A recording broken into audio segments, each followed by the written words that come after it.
السلام علیکم ورحمۃ اللہ وبرکاتہ۔ الحمد للہ حمدا کثیرا طیبا مبارکا فی اللہم صلی وسلم علی نبینا محمد وعلی آلہ وصحبہ وسلم تسلیما کثیرا۔ رب اشرح لی صدری ویسر لی امری واحلل عقدۃ من لسانی یفقہوا قولی۔ اللہم انفعنا بما علمتنا وعلمنا ما ينفعنا وزدنا علما۔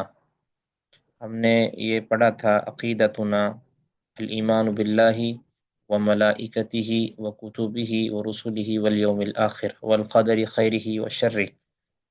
تو ابن عثیمین رحمہ اللہ نے اپنی اس کتاب کا آغاز مقدمہ کے بعد اس ایمانیات ستہ سے کیا ہے، اور شیخ الاسلام ابن تیمیہ رحمہ اللہ نے بھی عقیدہ واسطیہ کا آغاز اسی طرح کیا تھا اور اسی کو بنیاد بنایا تھا۔ بہرحال اب یہ بالترتیب ایمانیات ستہ کا ذکر کریں گے۔ سب سے پہلے اللہ پر ایمان لانے کے متعلق وہ بیان کریں گے کہ اس کی پھر تفصیل کہ اللہ پر ایمان لانے کے مختلف اجزاء کیا ہیں، کس کس طرح اللہ پر ایمان لانا ہے، وہ اختصار کے ساتھ بالتفصیل ذکر کریں گے انشاءاللہ۔ جی کون پڑھنا چاہیں گے؟ فَنُؤْمِنُ بِرُبُوبِيَّةِ اللَّهِ،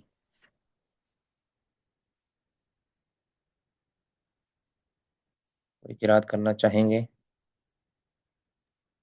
السلام علیکم ورحمۃ اللہ۔ وعلیکم السلام ورحمۃ اللہ وبرکاتہ۔ جی شیخ محترم، میں تھوڑا پڑھتا ہوں۔ جی بسم اللہ الرحمن الرحیم۔ فنؤمن بربوبیت اللہ تعالی ای بأنہ الرب الخالق المالک المدبر لجمیع الامور لجمیع الامور، جی ٹھیک ہے، لجمیع الامور۔ جی ٹھیک ہے۔ آگے بس فی الحال اتنا ہی، اس کے بعد پھر دوسرا پڑھ لیں گے۔ فَنُؤْمِنُ بِرُبُوبِيَّةِ اللَّهِ، کہتے ہیں ہم ایمان لاتے ہیں اللہ تعالیٰ کی ربوبیت پر۔ ای، اب اس کی ربوبیت کی آگے وضاحت کر رہے ہیں کہ بِأَنَّهُ الرَّبُّ الْخَالِقُ الْمَلِكُ یا مالک دونوں ٹھیک ہے، المدبر، کہ اس پر ایمان لاتے ہیں کہ وہ رب ہے، خالق ہے، مالک ہے اور مدبر ہے، لجمیع الامور، لجمیع الامور، تمام کے تمام امور کو کی تدبیر کرنے والا، مدبر تدبیر کرنے والا ہے تمام کے تمام امور کی۔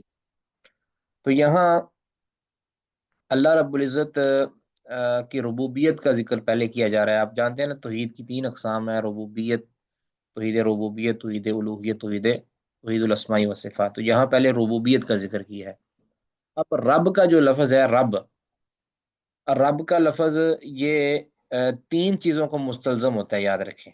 رب کا لفظ یعنی اللہ رب العزت کے لیے جو ربوبیت ہوتی ہے وہ تین چیزوں کو مستلزم ہے، اس میں تین چیزیں شامل ہیں۔ سب سے پہلے رب کا لفظ اللہ کے لیے جو آتا ہے اس کا مطلب ہوتا ہے اللہ رب العزت کے لیے جو ثابت ہوتا ہے نا وہ خلق، سب سے پہلی چیز خلق، یعنی اللہ رب العزت خالق ہے، یعنی تخلیق کرنے والا ہے، ہر چیز کا خالق ہے، یعنی ہر چیز کا رب اللہ ہے نا ہمارا، رب العالمین، رب کل شیء، ہر چیز کا رب اللہ ہے۔ تو اس کا مطلب کیا کہ سب سے پہلی چیز اس کے لیے آتی ہے کہ خلق، اللہ ہر ایک کا خالق ہے، پہلی چیز۔ دوسرا ہے اس چیز کو خلق کرنے کے بعد پھر اس پر مکمل ملکیت رکھتا ہے، یعنی حقیقی ملکیت اللہ رب العزت کی ہے۔ تو اللہ تعالیٰ مالک بھی ہے، خالق، مالک، اور تیسری ہے اس کی تدبیر کرنے والا، اس کی دیکھ بھال کرنے والا، اس کے اندر اپنے حکم چلانے والا، اس کو مرتب کرنے والا، جس کو مدبر کہتے ہیں۔ یعنی اللہ رب العزت جب کسی کہا جائے نا کہ اللہ ہر چیز کا رب ہے، تو اس کا مطلب کیا ہوگا؟ تین چیزیں اس میں آئیں گی کہ اللہ اس چیز کا خالق بھی ہے، اس چیز کا مالک بھی ہے، اور اس کا مدبر بھی ہے، یعنی اس پر تمام کے تمام جیسا اس کے ساتھ اچھا ہو یا برا ہو وہ اللہ رب العزت کے اذن سے ہوتا ہے۔ تو گویا اللہ کی ربوبیت کا مطلب کیا ہے کہ اللہ رب العزت کی جو صفت خلق یعنی اللہ کی جو تخلیق اس کو مانا جائے، اللہ رب العزت کی ملکیت کو مانا جائے، اور اللہ کی تدبیر کو مانا جائے۔ تو یہ تین چیزیں توحید ربوبیت کے اندر آتی ہیں، اس کو خوب سمجھ لیں۔ تو اب یہ آپ جانتے ہیں نا کہ یہ ربوبیت کا لفظ، ویسے تو ہم کہتے ہیں توحید الربوبیہ، تو یہ رب کا لفظ بندوں کے لیے بھی استعمال ہوا ہے، جس طرح کہتے ہیں نا آ، کس طرح آتا ہے جی،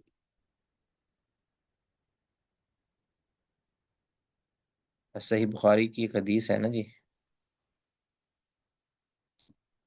یعنی رب کا لفظ مالک کے کسی مخلوق کے لیے استعمال ہوا ہے، جس طرح انتلید الامۃ ربتہا، تو وہاں بھی استعمال ہوا ہے، یا عام طور پہ کہا جاتا ہے رب حاضل بیت، ٹھیک ہے، من ربو حاضل بیت، اس گھر کا مالک کون ہے، یعنی اس کا۔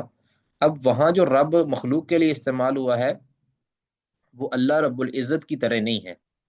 اللہ کے لیے جو ربوبیت ہے نا، اور ربوبیت میں آپ جانتے ہیں تین چیزیں ہوتی ہیں، تو اللہ کی جو ربوبیت ہے اس کے اندر دو چیزیں، یعنی دو خوبیاں ہوتی ہیں، ایک تو اس کے اندر دوام ہوتا ہے، دوسرا اس کے اندر کمال ہوتا ہے، ٹھیک ہے۔ اب آپ اس کو ذرا کھول کر کہیں کہ تو اللہ کی تخلیق کے اندر دوام ہے اور اس کے اندر کمال ہے۔ اور ایک اور بات یاد رکھیں کہ یہ جو ہوتے ہیں نا خلق، خلق صرف اللہ رب العزت کے لیے، جو انسان کے لیے یہ خلق کا لفظ بولا جاتا ہے نا کہ احسن الخالقین، یعنی مخلوق کے لیے کہ، تو وہاں خلق بمعنی تغییر ہے، تا غین یا را، تغییر، غیر یغیر۔ اب اس کی مثال سمجھیں، ایک شخص نے مثال کے طور پر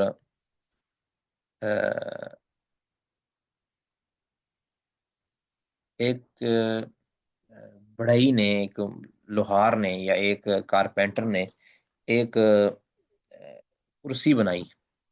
اب وہ کرسی بنائی، اب وہ کرسی کا خالق نہیں ہے، یعنی حقیقی معنی میں جو خالق تو ہوتا ہے کہ عدم سے وجود میں لانے والا، تو یہ جو خلق ہے یہ بمعنی تغییر ہے۔ اس نے کیا کیا، اس نے لکڑی کاٹی، لکڑی کو اوپر جو ہے وہ کچھ چیزیں پھیری، اس کو کاٹا، اس کو چیرا، اور اس کو اس کی نوک پلک سیٹ کی، اور اس کو تختیاں بنائیں، اس کی لکڑیاں بنائیں، اس کو جو ہے جوڑا، پھٹیاں بنا کر کیل اس میں لگائے، اور دیگر چیزیں جو ہے نا اس میں پالش کیا۔ یہ ساری چیزیں اس نے اس لکڑی کی شکل و صورت کو بدل کر ایک کرسی بنا دی ہے، جبکہ اس لکڑی کو جو پیدا کیا ہے نا، خلق کیا ہے، وہ اللہ رب العزت کی ذات نے کیا ہے، ٹھیک ہے۔ تو ایک تو جو رب کا لفظ استعمال ہوتا ہے وہ مجازی طور پر انسانوں کے لیے بھی استعمال ہو سکتا ہے، لیکن اس میں کمال نہیں ہوتا، ایک تو اس ربوبیت کے اندر، جس طرح کما ربا یعنی صغیرہ، یہ ربا یعنی کا معنی آیا ہے، تو اس میں ایک تو کمال نہیں ہوتا، دوسرا اس میں دوام نہیں ہوتا، ٹھیک ہے۔ اچھا، یعنی اللہ رب العزت کا جو رب ہونا ہے وہ بغیر کسی انقطاع کے ہے، اور بغیر کسی کی ہیلپ کے ہے، اور یہ ہمیشہ کے لیے ہے، اور اس میں کمال پایا جاتا ہے، یعنی وہ اللہ کی جو ملکیت ہے، اللہ کی جو تخلیق ہے، یا اللہ کی جو ربوبیت ہے، وہ حقیقی ہے، دوسروں کی مجازی ہے، ٹھیک ہے۔ تو بہرحال جو خلق ہے اللہ رب العزت کی، اس میں کمال پایا جاتا ہے، اس میں حقیقت پائی جاتی ہے، حقیقی خالق اللہ ہے، باقی جو دوسرے ہیں وہ مغیر ہیں، خالق اس کے نہیں ہے جو حقیقی معنی کے اندر۔ اس طرح ایک شخص نے اگر ایک چھری بنائی، مثال کے طور پر، وہ چھری جو بنائی اس نے، اب اس کو کیا، لوہے کو کاٹ کر اس کو جناب باریک کیا، اور اس کو بڑی ساخت کے ساتھ بنایا، اس کے اندر ڈیزائن کیا، اس کو ایک ہتھی لگائی، چاہے وہ لکڑی کی ہو یا اس کو پلاسٹک کی ہو، اب اس نے وہ چھری بنا دی ہے۔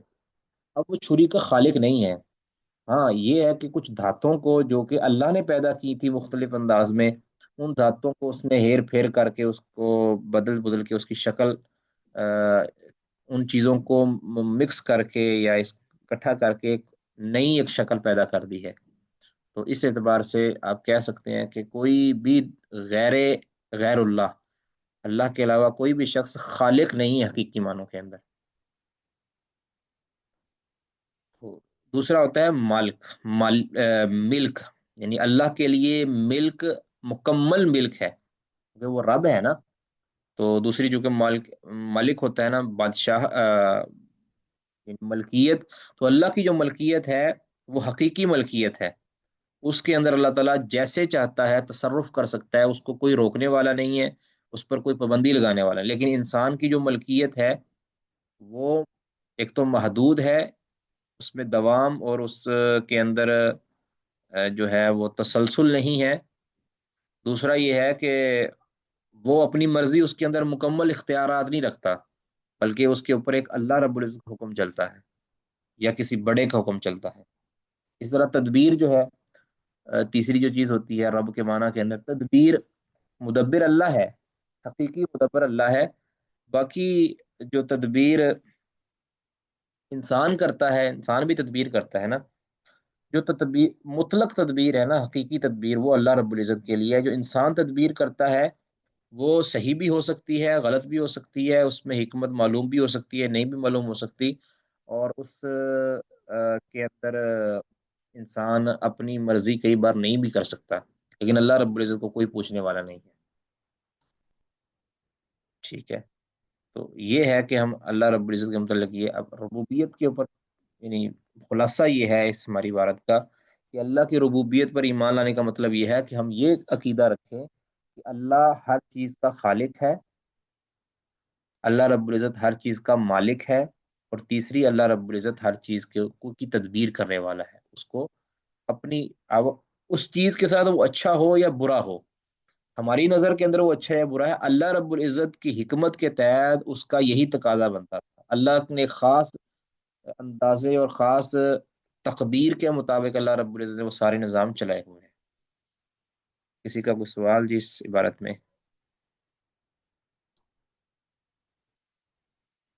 اللہ کی ربوبیت کے متعلق سمجھ آ گئی جی؟ تمام کے تمام امور کی تدبیر اللہ کرتا ہے، تمام کے تمام چیزوں کا مالک اللہ ہے، اور تمام کی تمام چیزوں کا خالق اللہ ہے۔ ٹھیک ہے جی۔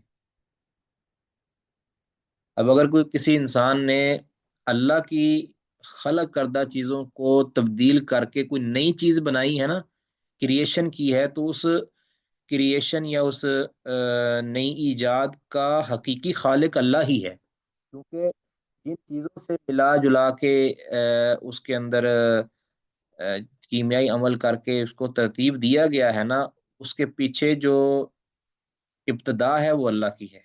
فاطر ہے نا اللہ، فاطر کا مطلب ہے کہ عدم سے، بغیر میٹیریل کے وجود میں لانے والا اللہ کی ذات ہے۔ اب کچھ بھی نہ ہو، اللہ رب العزت کا جو سورج ہے، کئی ایک ایسی چیزیں ہوتی ہیں جن کو سورج کی روشنی کی ضرورت ہوتی ہے، تو وہ کہاں سے لی جاتی ہے؟ اللہ رب العزت کے دیے ہوئے سورج سے لی جاتی ہے۔ بہرحال ہر چیز کی جو اصل جائے گی پھر وہ اللہ رب العزت کی خلق کی طرف جائے گی۔ ٹھیک ہے، کسی کا کوئی سوال جی؟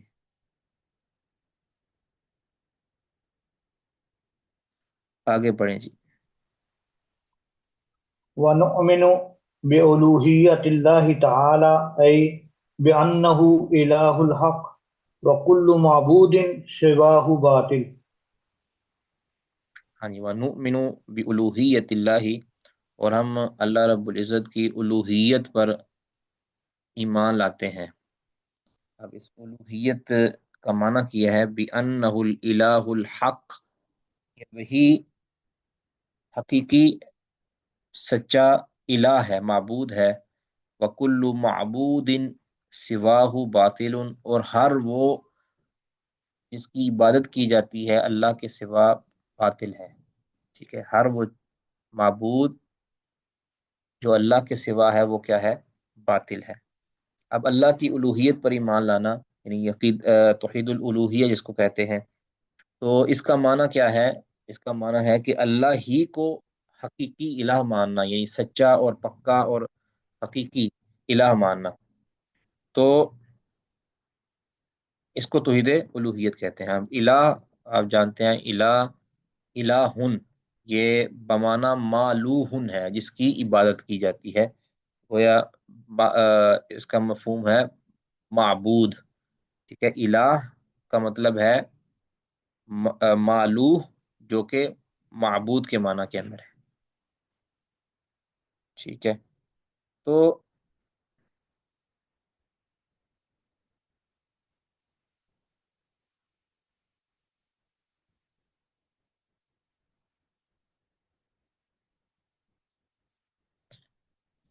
اب اللہ رب العزت الہ ہے، جیسے لا الہ الا اللہ. اور اللہ وَأَنَّ کل معبود ہے.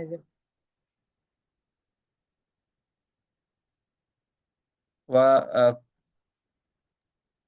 وکل معبود بے شک معبود وکل معبود سواہ باطل. اور اللہ کے علاوہ جو بھی الہ ہے وہ کیا ہے؟ باطل ہے. اب اس کا مطلب ہے کہ جہاں بھی اللہ رب العزت نے آ، نفی کی ہے نا، کہ لا الہ الا اللہ، تو وہاں حقیقی الہ مراد ہے. ورنہ تو لوگ، یعنی لا الہ بحق، لا الہ بحق، یعنی حقیقی طور پر الہ اگر کوئی ہے تو فقط اللہ رب العزت کی ذات ہے. اس کے علاوہ جس کی بھی عبادت کی جاتی ہے وہ کیا ہے؟ باطل ہے. وہ باطل الہ ہے. الہ تو وہ بھی ہے، کیوں؟ وہ نام کا الہ ہے.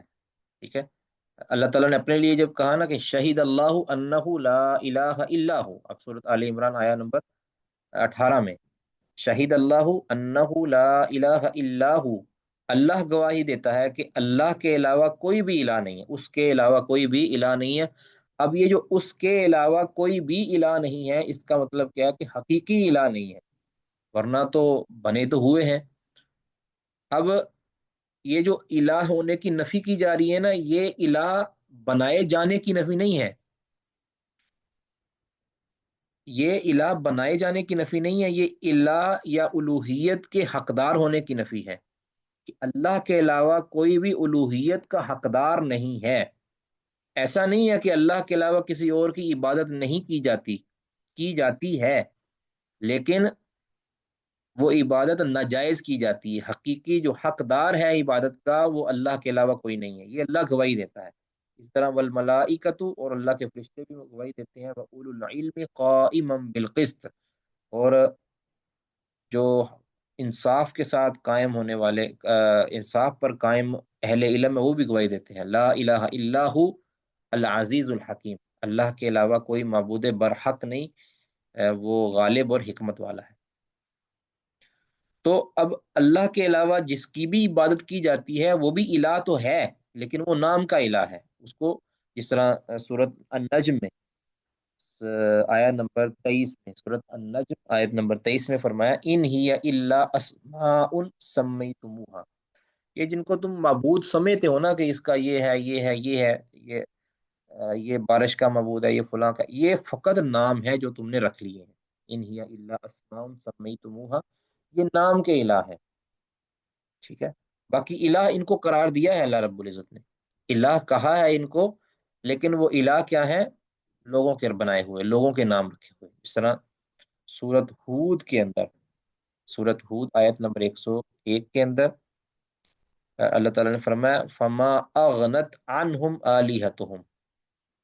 اس سے یہ ثابت ہوا کہ جو غیر اللہ جس کو اپن پکارتے ہو نا، اس کو الہ کہا جا سکتا ہے، یعنی خبر دیتے ہوئے کہ اس کا معبود. ٹھیک ہے، یہ کہا جا سکتا ہے کہ ان کا معبود، اس نے یہ کہا، یا اس کے معبود کی یہ حرکت ہے.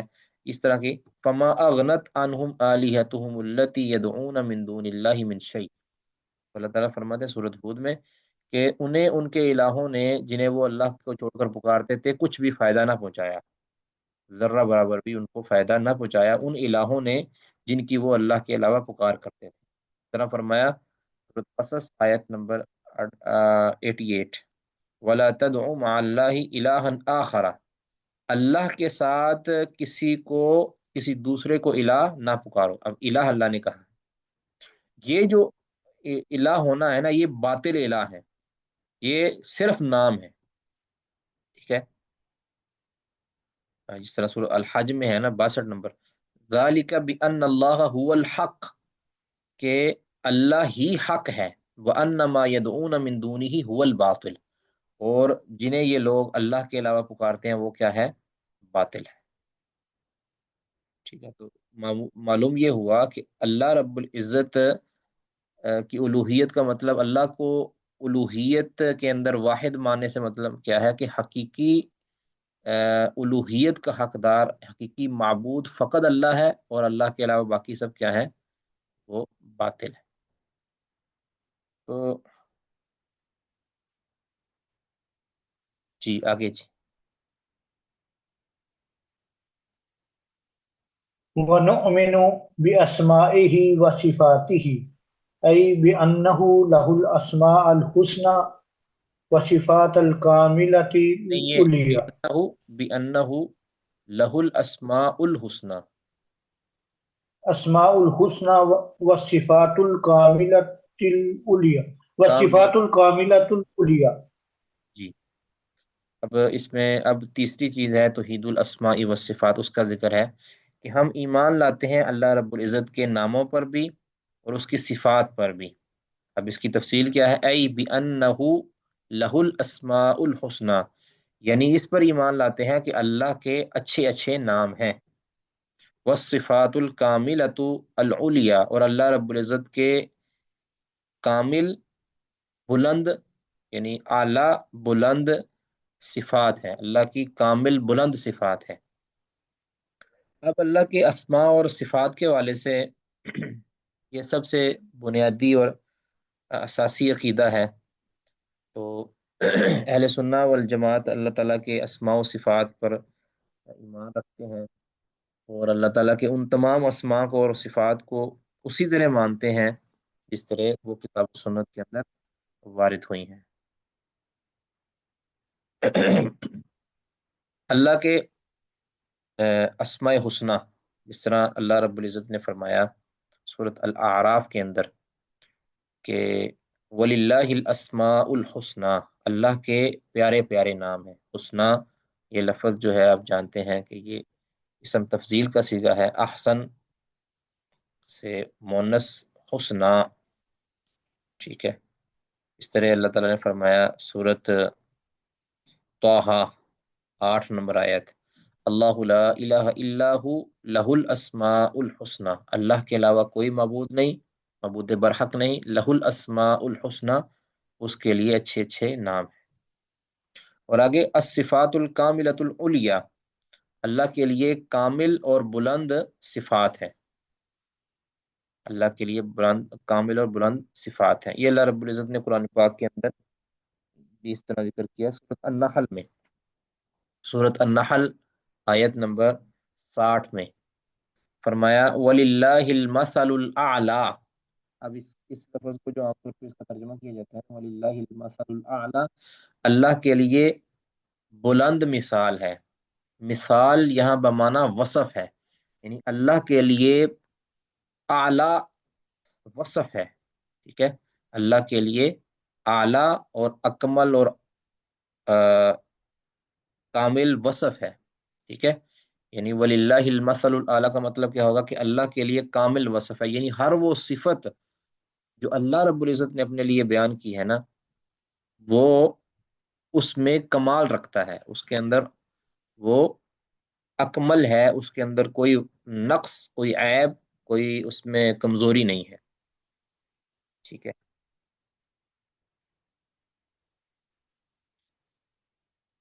اب اللہ کے اسماء اور اللہ کی صفات، اب اس میں کوئی تفصیل آگے ذکر بھی وہ کریں گے، ہم بھی آگے جا کے انشاءاللہ جب یہ صفات کے متعلق یہ مکمل کریں گے نا، تو پھر ہم ذکر کریں گے۔ تو باقی کچھ چیزیں جو اللہ کے اسماء اور اللہ کی صفات کے اندر فرق کیا ہے، ٹھیک ہے؟ اسماء تو وہ ہوتے ہیں نا جو اللہ رب العزت کا نام رکھ دیے جاتے ہیں، جیسے اللہ کا نام رحمان ہے، رحیم ہے، اللہ کا نام کریم ہے، رحیم ہے، حکیم ہے، یہ اللہ کے نام ہے۔ اب صفات کون سی ہوتی ہیں کہ جو جو اللہ رب العزت کے اوصاف ہیں، ٹھیک ہے، اوصاف، اس میں ایک باریک سا فرق یہ ہے کہ اللہ رب العزت کا ہر نام، یاد رکھیں اللہ تعالیٰ کے ہر نام کے اندر اس کی کوئی نہ کوئی صفت پائی جاتی ہے، ٹھیک ہے، اور لیکن اللہ کی ہر صفت کے اندر، ہر صفت سے اللہ کا نام نکالا جانا یہ ممکن نہیں، ضروری نہیں ہے، ہو بھی سکتا ہے نہیں بھی ہو سکتا، یعنی قاعدہ کیا کہ اللہ رب العزت کا نام، اللہ کے جو اسماء ہیں وہ اوصاف کو مستلزم ہے، اللہ کا کوئی نام بھی کسی صفت سے خالی نہیں ہے، ٹھیک ہے، مخلوق کے ہو سکتے ہیں، مخلوق کا نام کبھی کبھار کوئی اسم با مسمہ ہوتا ہے، کبھی کوئی اسم با مسمہ نہیں ہوتا، مثال کے طور پر ایک شخص ہے جو جس کا نام ہے عبداللہ، عبداللہ اس کا نام ہے، اب مطلب کیا مطلب ہے اس کا، اللہ کا بندہ، یعنی اللہ کی عبادت کرنے والا، اس کا معنی تو یہ ہوگا نا کہ اللہ کی عبادت کرنے والا، اللہ کی بندگی کرنے والا، اب وہ عبداللہ ہے لیکن وہ اللہ نماز نہیں پڑھتا یا اللہ کی عبادت کرتا ہی نہیں ہے، تو وہ اسم با مسمہ نہیں ہے، اس کا نام، اس کے اندر صفت نہیں موجود، لیکن اللہ کا کوئی بھی نام وہ مجرد نہیں ہے، ٹھیک ہے، وہ مجرد نام نہیں ہے بلکہ وہ کسی نہ کسی صفت، اس کے اندر موجود صفت سے مثال کے طور پر اللہ رب العزت العلیم ہے، العلیم، اب یہ اللہ کا نام ہے، اسم ہے، اب اس علیم کے اندر اللہ کی صفت علم پائی جاتی ہے، اس طرح اللہ رب العزت کا نام الحکیم ہے، تو اس کے اندر صفت حکم پائی جاتی ہے، اس طرح اللہ رب العزت کا نام الرحمن ہے، اس کے اندر صفت رحمت پائی جاتی ہے، اللہ کا نام الرحیم ہے، اس کے اندر صفت رحمت پائی جاتی ہے، اسی طرح اللہ رب العزت کا نام قہار ہے، صفت قہر پائی جاتی ہے، یعنی اس طرح ہر ایک صفت، ہر ایک نام اللہ رب العزت کا جو ثابت ہے قرآن و سنہ کے اندر، وہ اپنے اندر کسی نہ کسی صفت کو شامل کیے ہوئے ہیں، لیکن جو اللہ کی صفات ہیں اس کے لیے ضروری نہیں ہے کہ اس سے اللہ رب العزت کا نام بھی مشتق کیا جائے، نام بھی بنایا جائے، ٹھیک ہے، جیسے اب اللہ رب العزت نے اپنے لیے ثابت کیا ہے کہ اللہ یستہزئ بہم، اللہ استہزاء کرتا ہے، بہم، ان سے، یعنی اللہ کا استہزاء کرنا بھی، اللہ استہزاء کرنا اللہ رب العزت کا کی صفت ہے، اب اس صفت سے اللہ کا نام نہیں، اللہ کا نام مستہزی نہیں بنایا جا سکتا کہ اللہ مستہزی ہے، المستہزی اللہ کو کہا جائے، نہیں، اللہ کا اسم اس سے نہیں رکھا جا سکتا، اس طرح وَيَمْكُرُ بِكَ الَّذِينَ واللہ خیر الماکرین، اللہ خیر الماکرین، یا اللہ نے اپنے لیے مکر کی صفت مکر ثابت کی ہے، تو اس سے ہم اللہ تعالیٰ کا نام الماکر نہیں رکھ سکتے، ٹھیک ہے، اب اس طرح وکلم اللہ موسیٰ تکلیما، اللہ رب العزت نے اپنے لیے صفت کلام ثابت کی ہے، اب اس سے ہم اللہ رب العزت کو المتکلم کا نام نہیں دے سکتے، المتکلم، ٹھیک ہے، خوب سمجھ لیں اس کو۔ ہاں ایک اور چیز ہے کہ اللہ کا جو اسماء ہے، اسماء الحسنہ جو ہیں وہ توقیفی ہیں، یعنی اللہ رب العزت کے نام وہ توقیفی ہیں، اللہ اور اللہ کے رسول بیان کریں گے تو ہم اس اللہ کا نام رکھیں گے، اپنی طرف سے اللہ کا نام نہیں رکھ سکتے، ہاں اخبارن، خبر دیتے ہوئے کہ اللہ رب العزت ایسا ایسا ہے، یعنی وہ اللہ کو، اللہ کا نام نہیں رکھا جا رہا بلکہ اللہ کی ایک صفت رکھتے ہوئے کہہ لیں کہ ایک نام والی صورت بن جاتی ہے، وہ اس میں مقصود اللہ کا اسم نہیں ہوتا بلکہ مقصود اس اسم کے اندر پائی جانے والی صفت ہے، ٹھیک ہے، جیسے ہم کہتے ہیں نا اللہ رب العزت بڑا خوبصورت ہے، اب خوبصورت اللہ کا نام نہیں ہے، اللہ تعالی حسین ہے، یعنی حسن والا، اب اس میں اللہ رب العزت کا حسن بیان کرنا مقصود ہے، نام اللہ کا حسین نہیں ہے، یا اللہ کو ہم ویسے تو جمیل کا نام اللہ تعالیٰ کے لیے آیا ہے نا، جمیل، وہ تو ایک چلو آگے اگر نہ آیا ہوتا تو پھر اللہ تعالیٰ کے لیے جمیل کا لفظ ہم بول سکتے ہیں کیونکہ اللہ رب العزت جمال والا ہے، ٹھیک ہے، اب اس طرح اللہ رب العزت کے لیے اللہ کا جو وصف ہے، اللہ کے وصف کو خبر دیتے ہوئے اسم کی صورت میں بیان کیا جا سکتا ہے، ٹھیک ہے؟ اسم کی صورت میں اللہ کے لیے بیان، وہ تو کسی بھی زبان میں بیان کیا جاتا ہے نا، کسی بھی زبان میں ہم اللہ رب العزت کے لیے خبر دیتے ہوئے، لیکن ہم یہ نہیں کہہ سکتے کہ اللہ تعالیٰ کا یہ اسم ہے نا، اللہ کے اسماء جس طرح ہوتے ہیں، اس انسان کے نام ہوتے ہیں، تو اس طرح ہم نہیں قرار دے سکتے۔ باقی اس میں اور کوئی کسی کا کوئی سوال اس بارے میں، اللہ کی اسماء اور صفات کے بارے میں، تو وہ پوچھ سکتے ہیں۔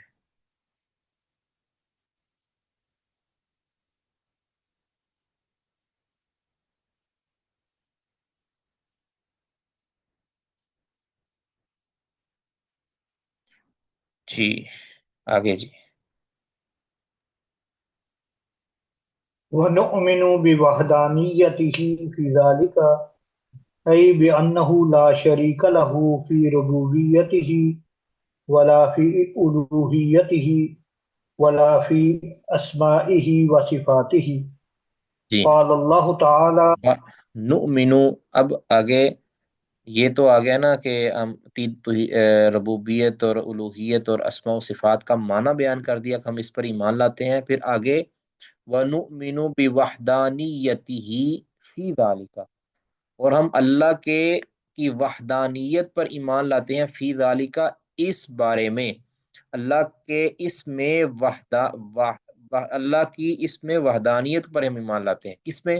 یہ پیچھے جو تینوں ربوبیت، الوہیت اور اسماء و صفات کا ذکر ہے، یعنی اللہ کی ربوبیت، اللہ کی الوہیت اور اللہ کی اسماء و صفات میں ہم اس کے واحد ہونے، اس کی وحدانیت پر ہم ایمان لاتے ہیں کہ اس اللہ اپنی ربوبیت کی صفت کے اندر اللہ واحد ہے، اور اللہ اپنے الوہیت کے اس خصلت کے اندر الوہیت کے ساتھ اللہ تعالیٰ واحد ہے، جس کو کہتے ہیں نا کہ ہم اللہ کو ربوبیت کے ساتھ واحد قرار دیتے ہیں، اللہ کو الوہیت کے ساتھ واحد قرار دیتے ہیں، اور اللہ تعالیٰ اپنی اسماء و صفات میں آ، آ، یعنی وحدانیت رکھتا ہے۔ اب اس کی وضاحت کیا کریں، بِأَنَّهُ لَا شَرِيكَ لَهُ فِي رُبُوبِيَّتِهِ وَلَا فِي أُلُوهِيَّتِهِ وَلَا فِي أَسْمَائِهِ وَصِفَاتِهِ، کہ اللہ تعالیٰ کا کوئی شریک نہیں ہے، کوئی ہمسر نہیں ہے اس کی ربوبیت میں، اور نہ اس کی الوہیت میں، اور نہ اس کی اسماء اور صفات میں۔ یعنی مطلب کیا ہے کہ اللہ تعالیٰ اپنی ربوبیت میں، رب ہونے میں، جس کا معنی ہم نے بیان کر دیا ہے کہ اس میں اللہ وحدہ لا شریک ہے، یعنی اکیلا ہے، اس میں اس کا کوئی شریک نہیں ہے، ٹھیک ہے؟ تو یاد رکھیں کہ جو توحید ہوتی ہے نا، توحید چاہے وہ توحید ربوبیت ہو، الوہیت ہو، یا اسماء و صفات ہو، اس کے اندر دو چیزیں پائی جاتی ہیں، اس توحید کا مضمون دو چیزوں سے مکمل ہوتا ہے، نفی اور اثبات، یعنی اللہ رب العزت کے لیے اس چیز کا اثبات کرنا ہے، اور من دون اللہ سے اس کی نفی کر دینی ہے، یعنی گویا لا خالق الا اللہ، یعنی ساری کائنات کا خالق صرف اور صرف اللہ ہے، یعنی اللہ تو ہے، اس کے ساتھ دوسرا نہیں ہے، اس کا بھی اقرار کرنا ہے، ٹھیک ہے؟ لوگ کیا کرتے ہیں، لوگ کہتے ہیں کہ اللہ خالق ہے، دوسرے بھی خالق ہیں، اللہ رب ہے، دوسرے بھی رب ہیں، ایسا نہیں، یہی قصور تھا مشرکین مکہ کا، مشرک کہتے ہی اس کو کہ جو پہلے رب کو مانتا ہو اور رب کے ساتھ کسی اور کو بھی مانتا ہو، تو مجرد اس بات نہیں کرنا اللہ رب العزت کے لیے، بلکہ نفی بھی کرنی ہے، من دون اللہ سے نفی بھی کرنی ہے، اگر نفی نہیں کی جائے گی تو توحید کا مضمون مکمل نہیں ہوگا۔ اب اس کی مثال یہ سمجھنے کو کہے کہ لا قائمہ فی البیت، یا کہے کہ لا قائمہ فی البیت، گھر میں کوئی نہیں کھڑا، اب یہ مجرد لا قائمہ فی البیت، کوئی بھی نہیں کھڑا، مطلق طور پر اس کی نفی کر دی ہے، اب گھر میں کوئی بھی کھڑا نہیں ہے، تو یہ تو اس کو کہتے ہیں نفی محض، یعنی اس میں پھر قدوم آ جاتا ہے۔ تو اگر یہ کہا جائے کہ زید قائم فی البیت، زید قائم فی البیت، کہ گھر میں زید کھڑا ہے۔ اب اس میں زید کا قائم ہونا تو ہے، زید قائم فی البیت، گھر میں زید کھڑا ہے۔ اب زید کا گھر میں موجود ہونا تو ہے، لیکن کسی اور کی نفی نہیں ہے اس میں۔ ہو سکتا ہے کہ زید کے ساتھ اور بھی کوئی ہو، اور بھی کھڑا ہو۔ زید قائم فی البیت، زید گھر میں کھڑا ہے، تو اس کا مطلب یہ تو نہیں ہے کہ دوسرا کوئی نہیں کھڑا، کوئی اور بھی تو کھڑا ہو سکتا ہے۔ ٹھیک ہے، یعنی اس میں زید کا کھڑا ہونا تو کم از کم ثابت ہو گیا۔ اب زید کے علاوہ کا نہ کھڑا ہونا یہ یہاں سے ثابت نہیں ہوتا۔ ٹھیک ہے، لیکن اگر آپ یہ کہیں لا قائم فی البیت الا زید، کہ گھر میں نہیں کوئی کھڑا مگر زید، یعنی زید کے علاوہ کوئی بھی گھر میں کھڑا ہوا نہیں ہے، تو اب یہاں جو ہے نا توحید کا مضمون کو اب آپ کہیں گے کہ آپ نے زید کے گھر میں کھڑے ہونے کو کی توحید کر دی ہے، یعنی صرف اور صرف زید کھڑا ہے، اس کے علاوہ کوئی گھر میں کھڑا نہیں ہے۔ جس شخص نے آپ کو بتایا ہے تو اس کے نظر کے اندر گھر کے اندر زید کے علاوہ کوئی نہیں کھڑا ہوگا۔ تو یہی معاملہ اللہ رب العزت کے ساتھ ہے کہ اگر یہ کہا جائے نا کہ اللہ الہ، کہ اللہ الہ ہے، اب اس میں من دون اللہ کی نفی نہیں ہے، کوئی اور بھی الہ ہو سکتا ہے حقیقی الہ، لیکن اگر آپ یہ کہیں گے نا، اگر آپ یہ کہیں کہ لا الہ یا لا الہ فی الارض، صرف اتنا کہیں کہ زمین میں کوئی الہ ہے ہی نہیں، تو یہ صرف اور صرف نفی ہو جائے گی، اس میں اللہ رب العزت کا اس بات نہیں ہے۔ لیکن اگر آپ یہ کہیں کہ لا الہ الا اللہ، اللہ کے علاوہ کوئی بھی الہ نہیں ہے، اللہ کے علاوہ کوئی الہ نہیں ہے، یعنی اس میں اللہ کے لیے الوہیت کا اس بات ہے اور من دون اللہ سے الوہیت کی نفی ہے۔ اس طرح لا رب غیر اللہ، اللہ کے علاوہ کوئی رب نہیں ہے، یعنی اور اسی طرح دیگر جو ہے نا اللہ رب العزت کی اسماء و صفات۔ اب اس میں ایک چیز جو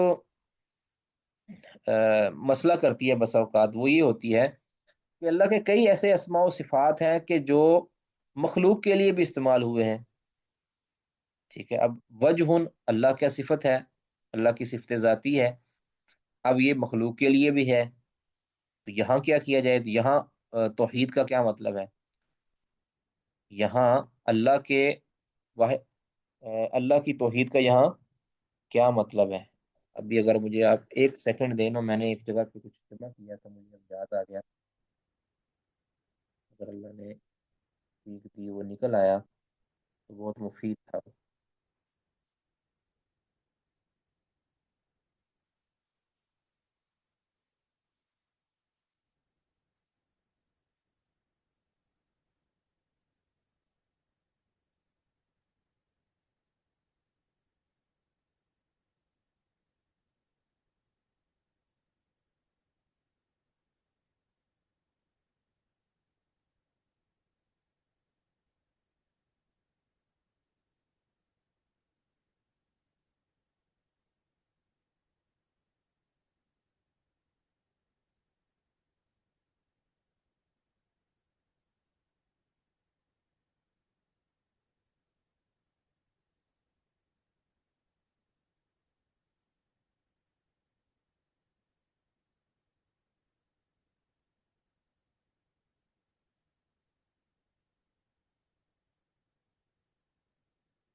جی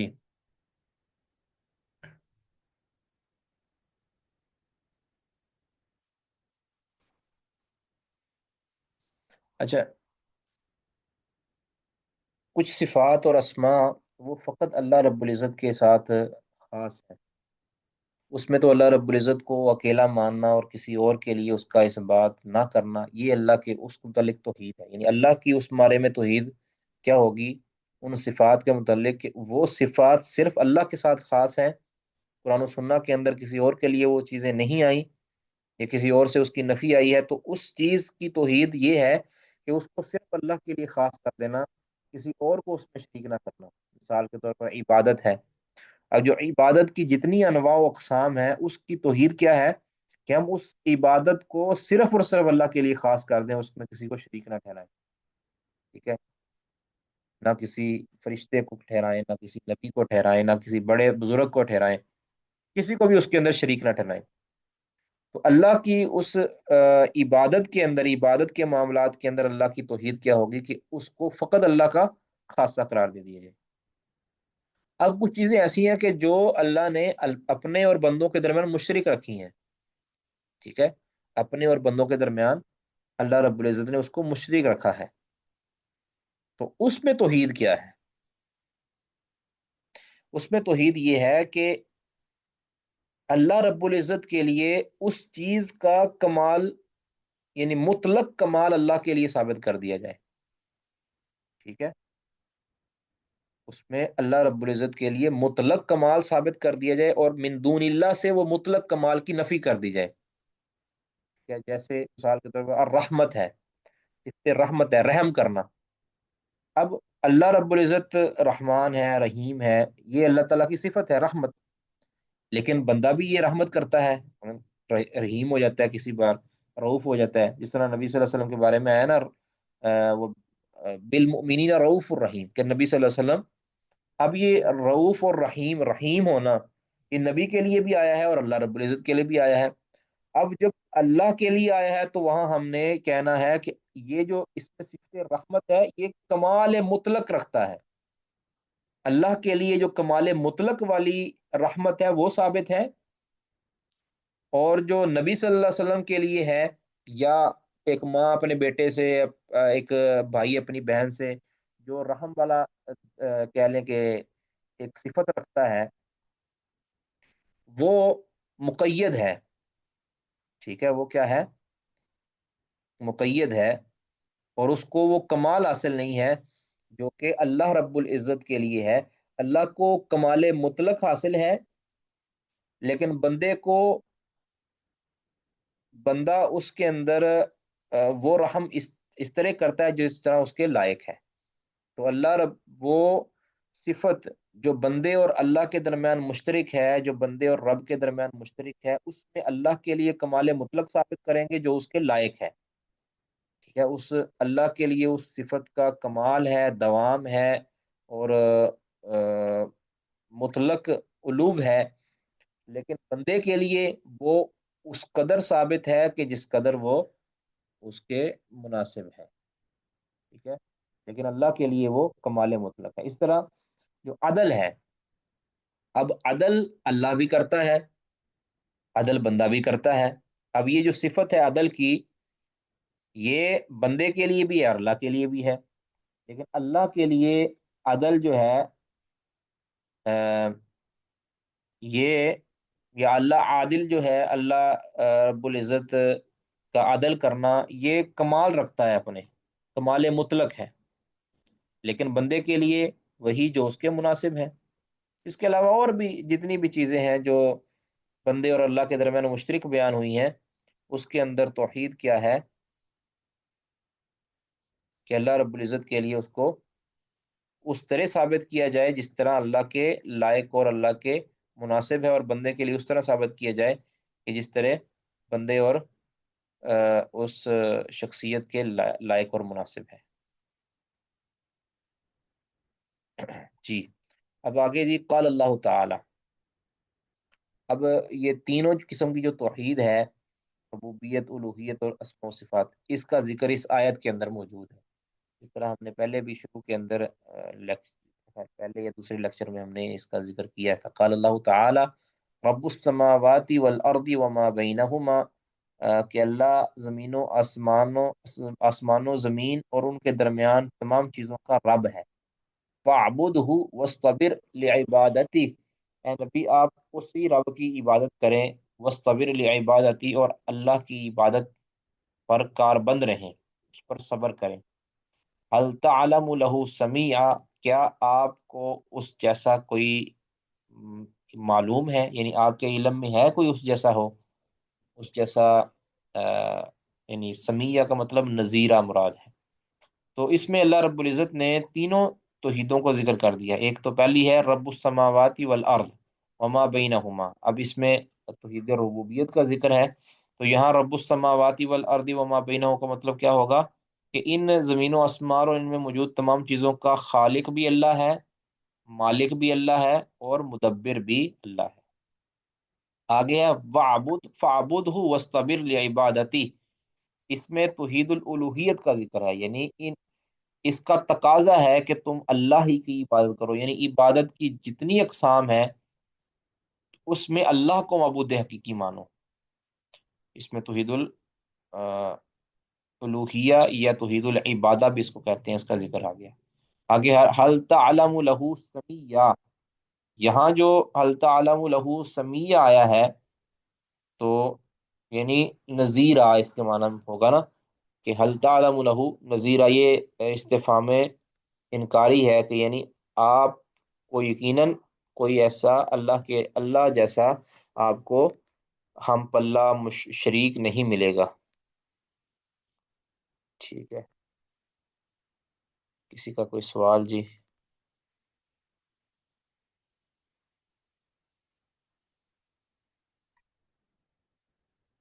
جی کوئی سوال نہیں؟ تو اس آیت کے اندر تینوں قسم کی توحید کا ذکر ہے، یہ بڑی اہم بات ہے۔ جی آگے جی کون پڑھیں گے؟ السلام علیکم ورحمۃ اللہ۔ وعلیکم السلام ورحمۃ اللہ وبرکاتہ۔ ونؤمن بأنه الله لا إله إلا هو الحي القيوم لا تأخذه سنة ولا نوم له ما في السماوات وما في الأرض من ذا الذي يشفع عنده إلا بإذنه يعلم ما بين أيديهم وما خلفهم ولا يحيطون بشيء من علمه إلا بما شاء وسع كرسيه السماوات والأرض ولا يؤوده حفظهما وهو العلي العظيم۔ یہ شیخ مصنف ترجمہ بھی نے کرنا ہے۔ جی ترجمہ بھی کر دیں۔ اور ہم ایمان لاتے ہیں کہ وہ ہے اللہ جس کے بغیر کوئی بھی معبود فرق نہیں، وہ زندہ ہے اور قائم ہے، قائم رکھنے والا ہے، اس کو نہیں پکڑتی نہ نیند نہ اونگ، اور اسی کے لیے ہے جو کچھ ہے آسمانوں میں اور جو کچھ ہے زمین میں۔ کون ہے جو اس کے پاس سفارش کرے گا سوائے اس کے اجازت کے ساتھ؟ وہ جانتا ہے جو کچھ بندوں کے آگے ہے اور جو کچھ ان کے پیچھے ہے، اور نہیں کر سکتے بندہ اس کا کسی چیز کا بھی احاطہ اس کے علم کے بارے میں سوائے اس کا جو وہ چاہے، اور اس کی کرسی آسمانوں اور زمین کو وسیع ہے اور نہیں تھکاتی اس کو ان دونوں کی حفاظت، اور وہ بہت بلند اور بڑی عظمت والا ہے۔ جی اب مصنف نے یعنی نؤمنو کے بعد آیت کا ذکر کر دیا ہے، بجائے اس کے کہ ہر اس آیت میں موجود ہر عقیدے کو اپنے الفاظ میں ذکر کرتے ہیں، انہوں نے مکمل نص کا ذکر کر دیا ہے۔ تو اس کا فائدہ یہ ہوگا کہ ایک تو دلیل ذکر کر کے اس مسئلے کی وضاحت ہو جائے گی، دوسرا وہ مسئلہ بھی یعنی اس آیت کی طرف اشارہ کرے اس مسئلے کو بھی سمجھا دیا اور ساتھ دلیل بھی ذکر کر دی ہے، بجائے اس کے کہ پہلے اس مسئلے کی وضاحت کر دی جاتی پھر بعد میں اس کی دلیل دی جاتی، تو کلام کو مختصر کرتے ہوئے انہوں نے دلیل کو ہی بنیاد بنایا ہے۔ ٹھیک ہے، یہی سنی جو ہے نا امام بخاری وغیرہ کا ہے کہ وہ اس دلیل کے اندر ہی اپنی بات جو ہے نا اکثر طور پہ پہلے ویسے بھی ذکر کر دیتے ہیں، لیکن اکثر طور پر جو ہے نا وہ دلیل کے ساتھ ہی اپنا ایک موقف جو ہے نا وہ ذکر کرنا شروع کرتے ہیں، ذکر کرنے کی کوشش کرتے ہیں۔ اس لیے انہوں نے آیت کو ہی مکمل ذکر کر لیا کہ ہم اس پر ایمان لاتے ہیں، یعنی اس کے اندر موجود جتنے بھی عقائد اور جتنے بھی معلومات ہیں اس کو ہم تہ دل سے تسلیم کرتے ہیں۔ تو اللہ لا الہ، لفظ اللہ آپ جانتے ہی ہیں اس کے متعلق. تو لا الہ الا ہو، اس کے متعلق ہماری بات ہو گئی کہ لا الہ بحق، یعنی لا معبود بحق الا اللہ، الا ہو. الحی،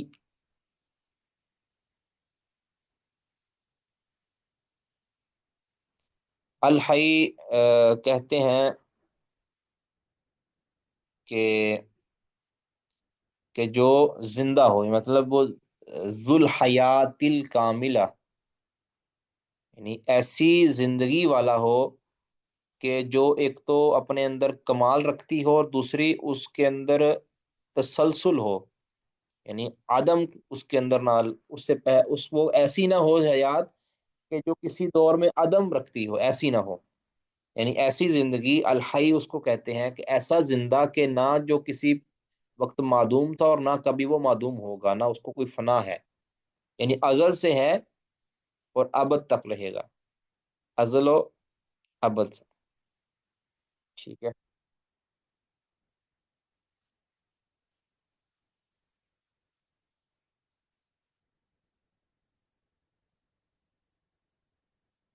اچھا جی. اللہ لا الہ الا هو الحی القیوم. القیوم. اب جو الحی ہے اس کے اندر اللہ رب العزت کی صفت حیات کا، اللہ کے زندہ ہونے کا معنی پایا جاتا ہے. ٹھیک ہے. تو اللہ کی یہ جو جانتے ہیں کہ اللہ تعالیٰ کی ہر صفت ہی صفت کاملہ اور صفت دائمہ ہے. ٹھیک ہے. تو اللہ کی زندگی، اللہ رب العزت کی جو حیات ہے یہ ہر قسم کے نقص اور عیب سے پاک ہے. اس کے برعکس جو من دون اللہ جو مخلوق ہیں اس کی حیات کامل نہیں ہے، اس کو کبھی نہ کبھی عدم یا فنا ہے. ٹھیک ہے. کہ مخلوق کا مطلب یہ ہے کہ وہ پہلے نہیں تھی، بعد میں خلق کی گئی. آگے ہے القیوم. القیوم کا معنی ہے کہ جو قائم بھی نفسی ہی بھی ہو اور قائم علی غیری بھی ہو، یعنی خود بھی قائم ہے اور دوسروں کو بھی قائم کرنے والا ہے، دوسروں پر بھی قائم ہے. ٹھیک ہے. تو اس کو القیوم کہتے ہیں.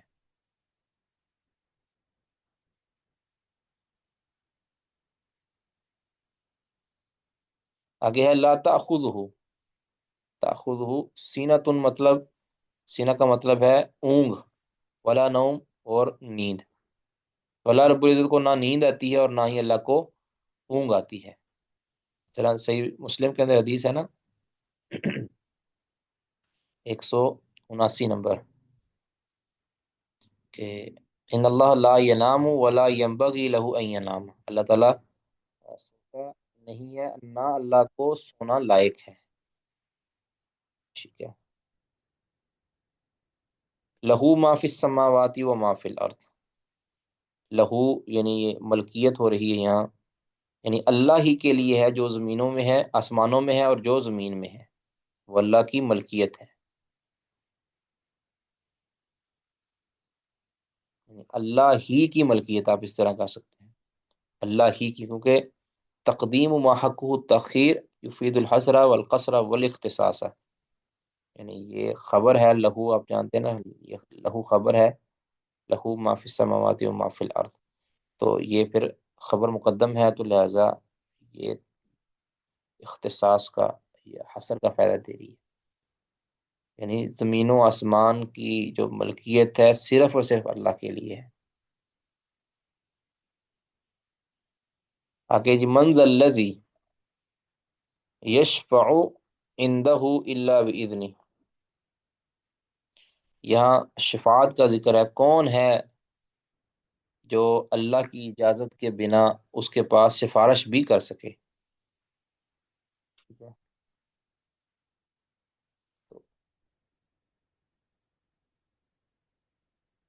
تو نبی صلی اللہ علیہ وسلم کا اور اہل ایمان کا سفارش کرنا قرآن و سنہ کے اندر یہ ثابت ہے، جبکہ بعض معتزلہ اس کی نفی کرتے ہیں. یعنی یہ شفاعت نبی صلی اللہ علیہ وسلم کو تو شفاعت کبریٰ حاصل ہے، اس پر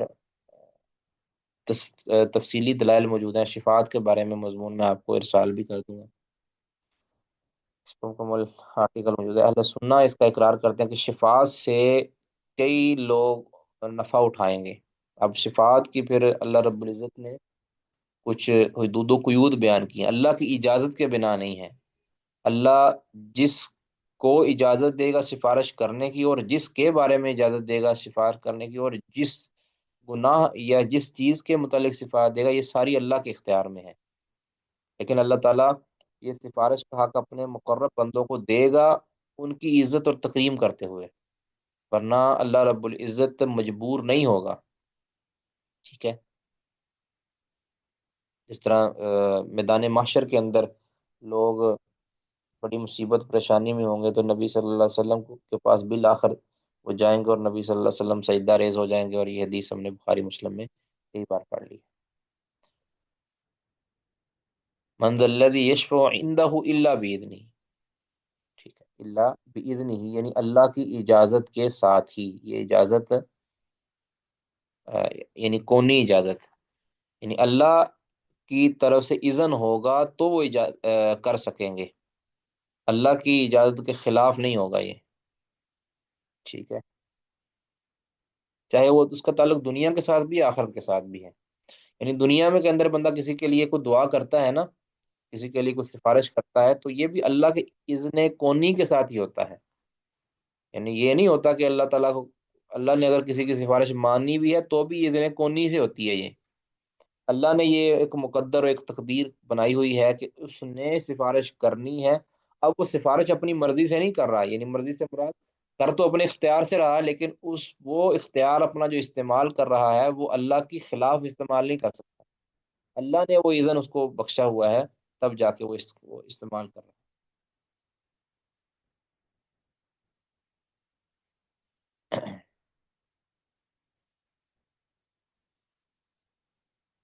اس طرح سورۃ طٰہٰ، اس پر بڑی تفصیلی ہم اس میں مزید بات نہیں کرتے۔ آگے یعلم ما بین ایدیہم وما خلفہم،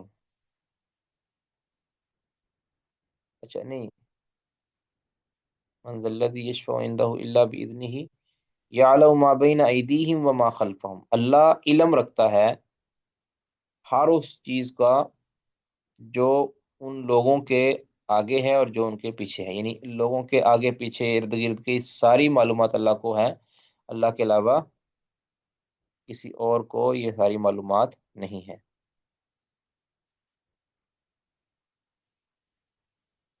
یہ بھی ہو سکتا ہے کہ یہ جو ہے نا، اس سے مراد مکانی خلف یا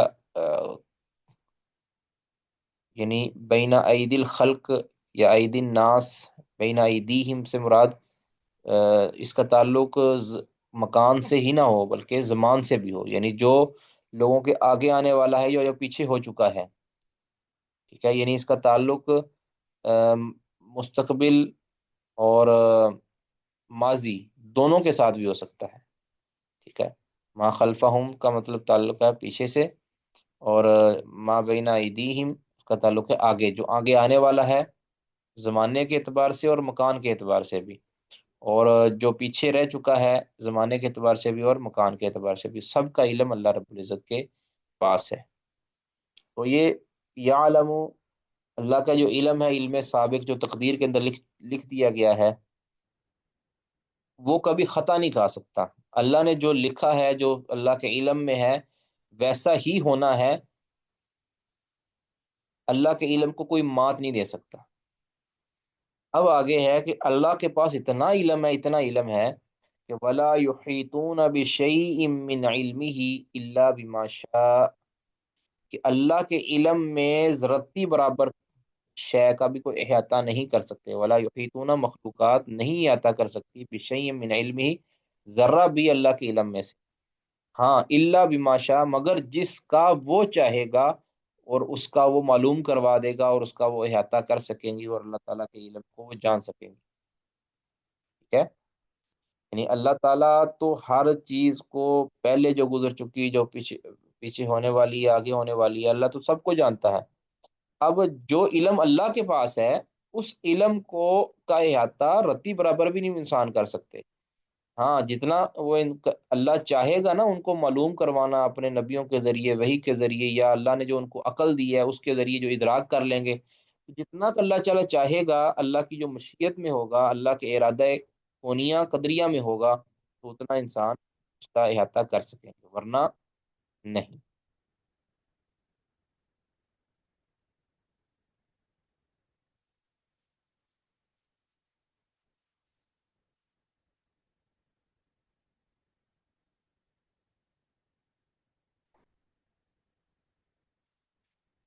کسی کا کوئی سوال جی؟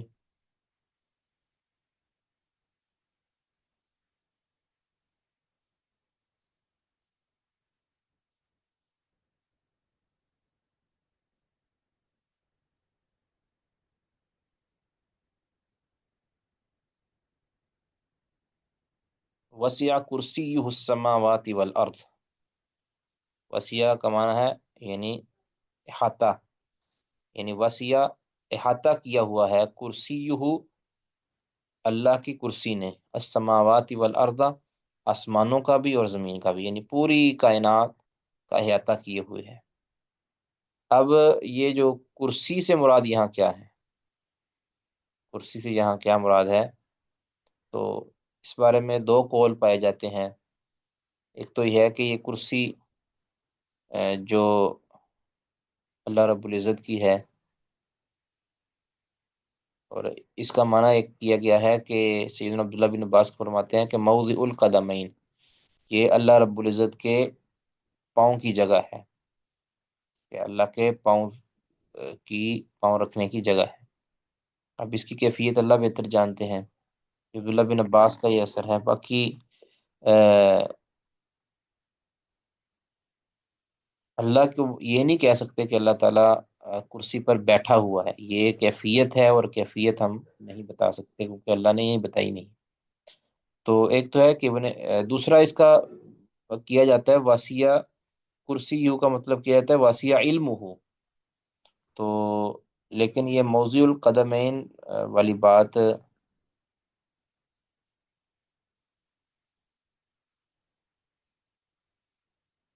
درست ہے، باقی جو جتنی بھی اس کی تفسیریں کی جاتی ہیں وہ غلط ہیں. یعنی واسیہ کرسی یو کا یہ جو تفسیر واسیہ علم سے کی جاتی ہے نا، یہ درست نہیں ہے بالکل بھی، اس پر کوئی دلیل نہیں ہے. تو واسیہ کرسی یو اس موضوع القدمین کا ذکر آ گیا کہ جی اجبر صاحب کیا کہہ رہے ہیں آپ؟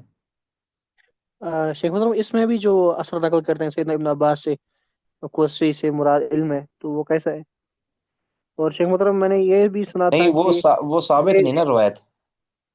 شیخ صاحب میں نے یہ سنا تھا کہ دونوں طرف کے اثر جو ہیں، یعنی وسیع کرسیوں سے مراد علم اور وسیع کرسیوں سے مراد موضوع القدمین، دونوں ثابت نہیں ہے. تو شیخ صاحب یہ بات درست ہے کہ یہ صحیح نہیں ہے؟ یہ میں آپ کو یہ نکال کے دکھاتا ہوں ابھی. یہ اصل میں ہم نے لکھا ہے ایک جگہ پہ، مجھے اگر تھوڑا سا وقت دیں گے تو میں ان کو نکال دوں گا.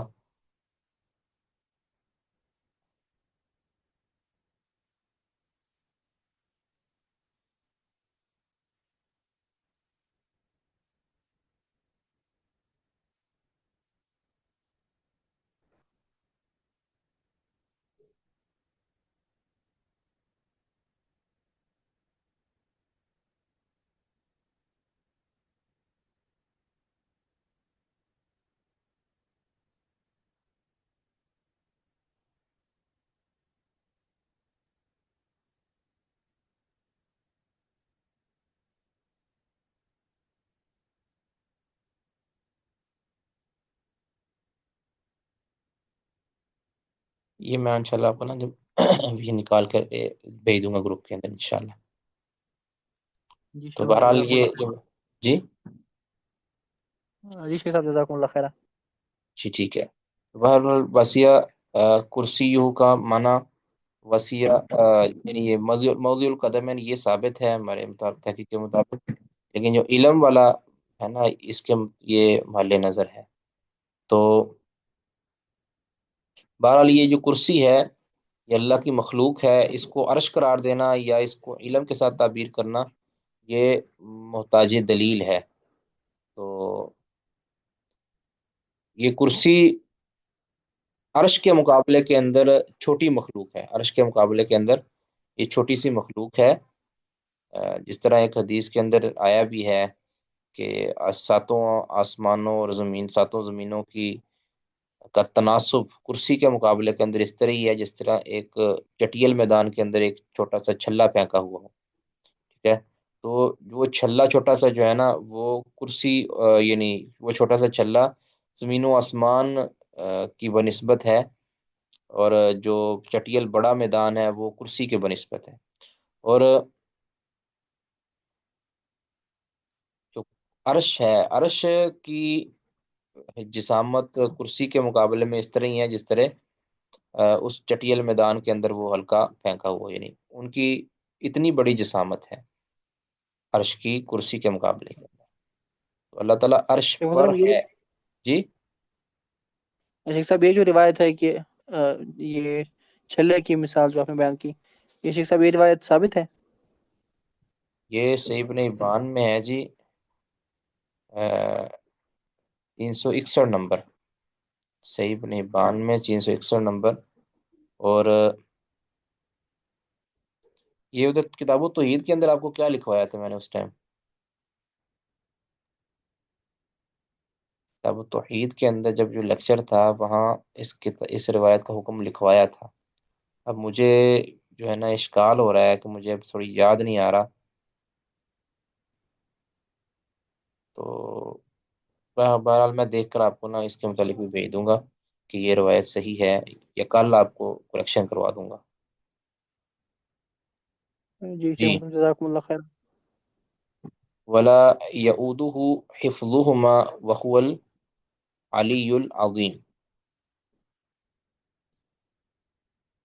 اور ان کی حفاظت اللہ رب العزت کو نہیں تکاتی یا اکتاتی یا بوجھل نہیں بناتی، ان کی حفاظت۔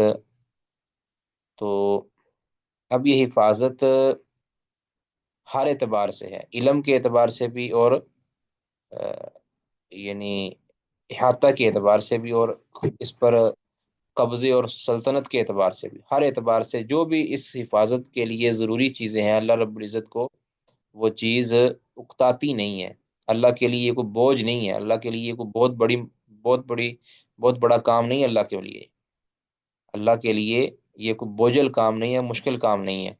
وہو العلی العظیم، یہ اللہ تعالیٰ کے اس لیے صفت علو کا اس بات ہے اس میں، اور صفت عظمہ کا، اللہ تعالیٰ کے لیے صفت عظمہ کا اس بات ہے کہ اللہ علی بلند ہے اور عظیم بہت بڑا ہے، ٹھیک ہے؟ تو یہ اللہ کا جو علو ہے یہ ذات کے ساتھ بھی ہے اور صفات کے ساتھ بھی ہے، یعنی اللہ رب العزت کی ذات بھی بلند ہے، اور اللہ کے اوصاف اور اللہ کی جو صفات ہیں وہ بھی بلند ہیں۔ اب یہ جو آیات وَنُؤْمِنُ بِأَنَّهُ لا اللہ لا الہ الا، یہ جو ہے اس کو آیت الکرسی کہتے ہیں، ٹھیک ہے؟ آیت الکرسی کہتے ہیں، اور اس کے بہت سے فضائل بیان ہوئے ہیں کہ اگر یہ پڑھی جائے تو اللہ رب العزت کی طرف سے ایک حفیظ اس پر مقرر کیا جاتا ہے، اور شیطان صبح تک اس کے قریب نہیں آتا۔ صحیح بخاری کے اندر حدیث 2311 نمبر ہے۔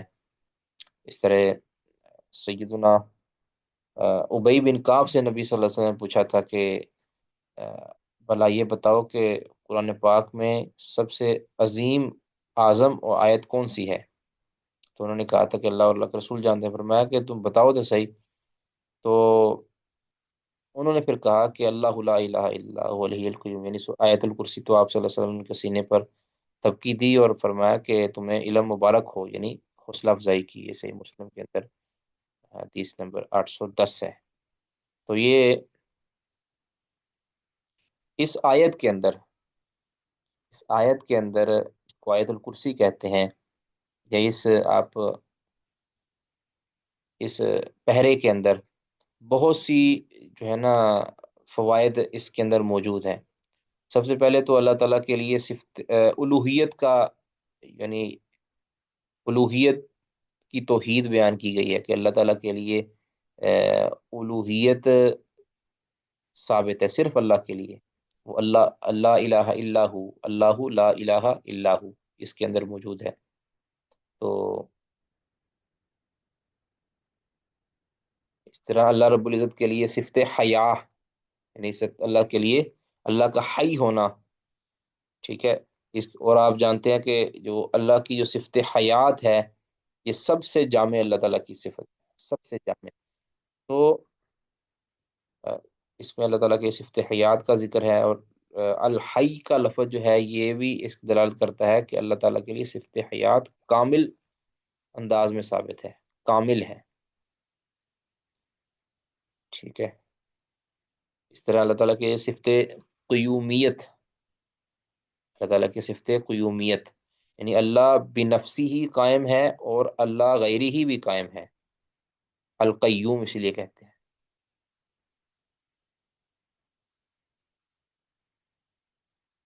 جس طرح ہم نے پہلے ذکر کیا، الحی اللہ کا اسم ہے اور القیوم بھی اللہ تعالیٰ کا اسم ہے، اور اس کے اندر اللہ کا ہر اسم یہ کسی نہ کسی صفت کو مستلزم ہے، اس کے اندر صفت پائی جاتی ہے۔ تو اللہ کے اسم الحی کے اندر صفت حیات پائی جاتی ہے، اور اللہ کے القیوم اسم کے اندر صفت قیومہ، قیومیہ یہ پائی جاتی ہے۔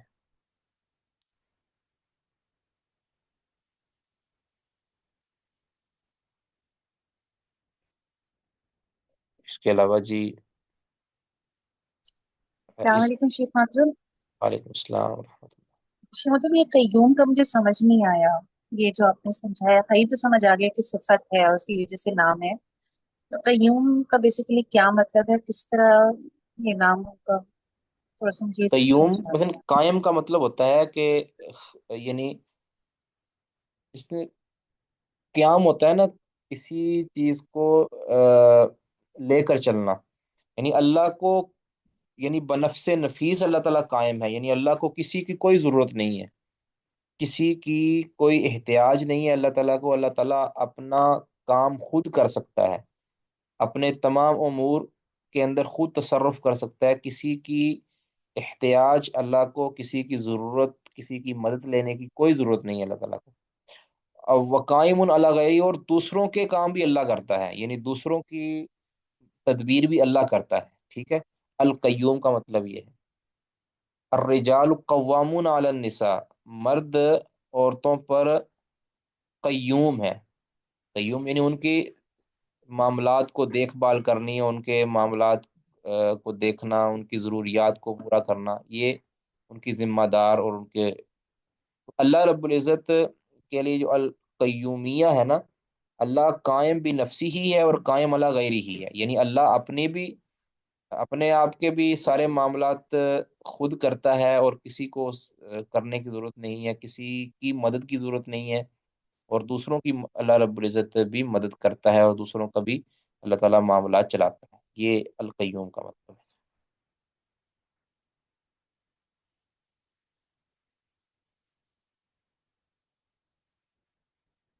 سمجھ آگے جی؟ جی آگے جی، اس سورہ کے اندر اگلی جو چیز بیان ہوئی ہے کہ اللہ رب العزت سے دو عیبوں کی، جو دو کمزوریوں کی نفی ہوئی ہے، سینہ اور نوم، لا تأخذہ سنۃ ولا نوم،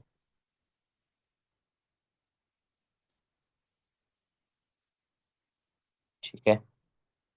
یعنی ہر وہ نقص، جو ہر وہ عیب جو کسی کی کمزوری کی طرف دلالت کرتا ہے، اللہ تعالیٰ سے اس کی نفی کر دی جائے گی۔ تو نوم اور سینہ یہ ایک انسان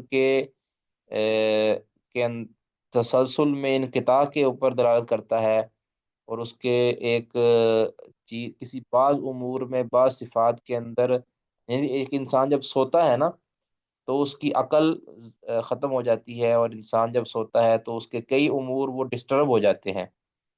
اللہ رب العزت سے ہر اس چیز کی نفی کر دینی ہے جو اللہ تعالیٰ کی صفات کے اندر نقص کا باعث بنے، ٹھیک ہے؟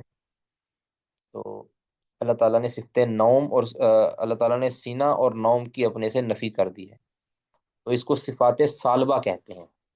صفات سالبہ یعنی سلبی صفات، یہ صفات اللہ کی نہیں ہے، ٹھیک ہے؟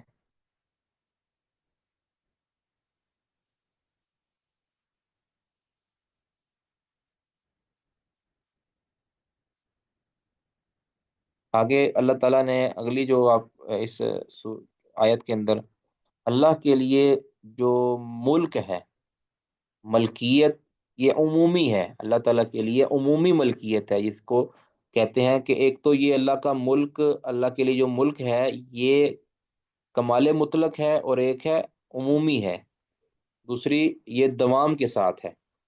لہو ما فی السماواتی و ما فی الارض، یعنی یہ لہو یہاں تملیک کے لیے ہے نا، ملکیت کے لیے لام تملیک ہے، یعنی اللہ کی ملکیت ہے جو کچھ آسمانوں میں ہے، جو کچھ زمینوں میں ہے، تو یہ عمومی ملکیت ہے جو کچھ بھی ہے۔ اب اس میں مجازی طور پر کچھ چیزیں کسی کے اختیار میں دی گئی ہیں، لیکن اس کے اندر اس کا دوام نہیں ہے، وہ ملک اس کا حقیقی نہیں ہے، وہ مجازی ہے، اور اس میں بھی وہ پورا تصرف نہیں رکھ سکتا۔ لیکن اللہ کے لیے جو ہے ملک، یہ حقیقی اور مطلق ہے، اور یہ کمال رکھتا ہے، اور اس کے اندر دوام ہے، اور اللہ اس میں مکمل اختیار و تصرف رکھتا ہے۔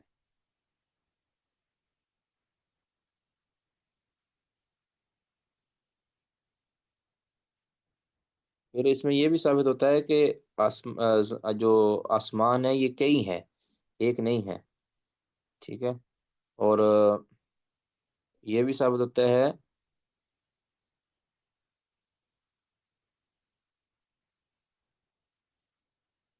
کہ اس کے علاوہ بھی دلائل موجود ہیں آسمان کے ساتھ ہونے پر، ٹھیک ہے؟ جس طرح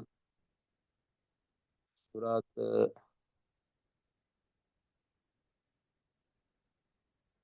بنی اسرائیل آیت نمبر 44 کے اندر پہلے بھی ہم نے ذکر کر دیا، تسبح لہ السماوات السبع، اس طرح سورۃ النبأ آیت نمبر 12، وَبَنَيْنَا فَوْقَكُمْ سَبْعًا شِدَادًا، سبعًا شداد، اس طرح سورۃ المؤمنون آیت نمبر 86 کے اندر قل من رب السماوات السبع، اس طرح سورۃ بنی اسرائیل میں یہ تو ہو گیا۔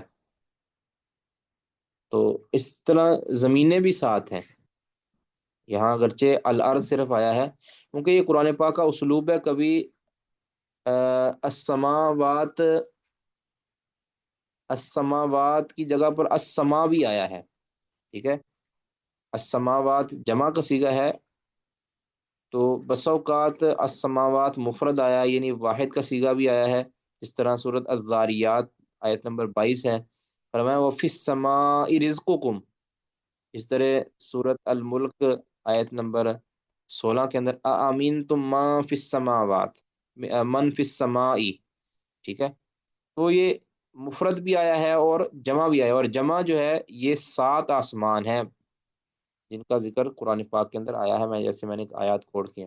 اس طرح زمین بھی کبھی الارض آیا ہے مفرد آیا ہے، اور کبھی جو ہے جمع آیا ہے۔ تو جس طرح جمع آیا ہے سورۃ طلاق کے اندر آیت نمبر 12 کے اندر، فرمایا اللہ الذی خلق سبع سماوات ومن الارض مثلہن، یعنی زمینیں بھی اتنی ہی، مثلہن یعنی 7 آسمان اور 7 زمین بھی ساتھ ہی۔ اسی طرح حدیث کے اندر آیا ہے، حدیث نمبر صحیح بخاری کی 2452، 2452 نمبر، اور صحیح مسلم کی 1610 نمبر، سیدنا سعید بن زید کی کہ نبی صلی اللہ علیہ وسلم نے فرمایا من اقتطع شبرا من الارض ظلما، جس نے ایک بلش زمین بھی ناحق کسی کی حاصل کی، طوقہ اللہ ایاہ یوم القیامت من سبع اراضین، تو انہیں اللہ تعالیٰ 7 زمینوں کا طوق پہنائیں گے، سبع اراضین، 7 زمین، اس کا مطلب زمینیں 7 ہیں۔ تو یہ ثابت ہوا کہ یہاں ارض کا لفظ یہ مفرد آیا ہے، تو یہ بعض جگہ پہ جمع بھی آیا ہے۔ اس کے علاوہ بھی اللہ رب العزت کے لیے